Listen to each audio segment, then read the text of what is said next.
মুর্শেদের cross আশিকুরের head বারে লেগে ফিরে আসলো বল, সেখান থেকে ফিরতি হেডে গোলের দেখা পেল বাংলাদেশ।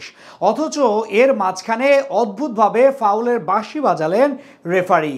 কিন্তু কী কারণে নিশ্চিত গোল বঞ্চিত করা হলো বাংলাদেশকে, তার সঠিক কারণ হয়তো জানেন না রেফারি নিজেও। তবে কি ছোটদের খেলাতেও বাংলাদেশের বিপক্ষে রেফারি সুবিধা নিল সুনীল ছেত্রীদের উত্তরসূরিরা? বাংলাদেশের নিশ্চিত গোল বাতিল হওয়া নিয়ে বিস্তারিত থাকছে রিপোর্টে।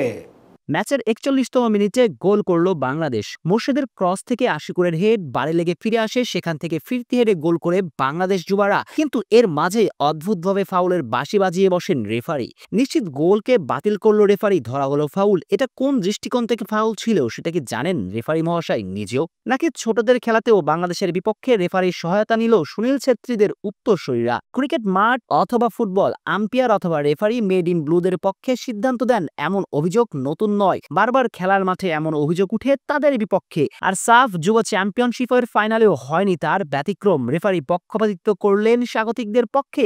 আর অভিযোগটা যে একেবারে মূল্যহীন সেটা বলার উপায় কোথায়?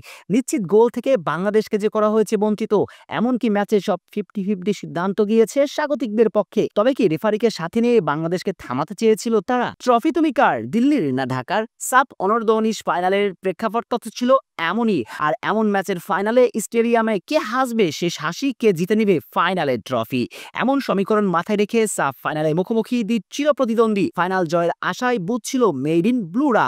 অরুণাচল স্টেডিয়ামের গ্যালারি ছিল কানায় কানায় পূর্ণ। হওয়াটাই তো স্বাভাবিক, কারণ সাফ অনূর্ধ্ব-19 চ্যাম্পিয়নশিপের ফাইনালের আগে দুই গ্রুপের দুই দলই ছিল অপরাজিত। স্বাগতিক ভারত ফাইনালের আগে কোনো ম্যাচ তো হারেনি, ড্র দেখেনি একটিও। অপরদিকে বাংলার যুবরাও ম্যাচ হারেনি একটিও। তাই হাড্ডাহাড্ডি এক ফাইনালের ইঙ্গিত ছিল ম্যাচের আগে, হয়নি তার ব্যতিক্রম। যদিও ম্যাচের শুরুতে লিড পায় ভারত অনূর্ধ্ব-19 দল, কিন্তু এরপরে পুরো ম্যাচই ছিল বাংলাদেশময়। বলতে পারেন প্রথম 15 মিনিটের পর থেকে পুরোটা সময় জুড়ে ম্যাচ লিড করেছে বাংলার যুবরা। মধ্যমাঠ দখল নিয়ে বারবার আক্রমণ সানিয়েছে গোলাম রাব্বানী ছোটনের শিষ্যরা। কিন্তু ওই যে অদৃষ্টের বেড়াজালে বন্দি থেকে বারবার গোল বঞ্চিত হয়েছে বাংলা। ম্যাচের 29তম মিনিটে বাংলার ক্যাপ্টেনের দূরপাল্লার শট, কিন্তু ভারতীয় রক্ষণ দুর্গভেদ করতে পারেনি। হতাশায় নিমজ্জিত লাল সবুজ সমর্থকরা। অবশ্য এতেও বাংলা যুবারদের আটকে রাখা যায়নি। ম্যাচের 41তম মিনিটে ক্যাপ্টেন ফয়সাল আর মুর্শেদের দুর্দান্ত কম্বিনেশনে বক্সের মাঝে দুর্দান্ত এক ডেলিভারি ছোড়েন মুর্শেদ, সেখান থেকে গোলও পেয়েছিল বাংলাদেশ। কিন্তু রেফারি বাজান ফাউলের বাঁশি, অথচ ভিডিওতে দেখা যায় কোনো অ্যাঙ্গেল থেকে সেটি ফাউল ছিল না। অযাচিতভাবেই বাংলাদেশকে গোল বঞ্চিত করেন ম্যাচ রেফারি। তার মানে কি বাংলাকে ঠেকাতে 14 জন দিয়ে মাঠ নেমেছিল স্বাগতিকরা? এমন প্রশ্নের উত্তর প্রকৃত অর্থে জানা নেই কারোরই।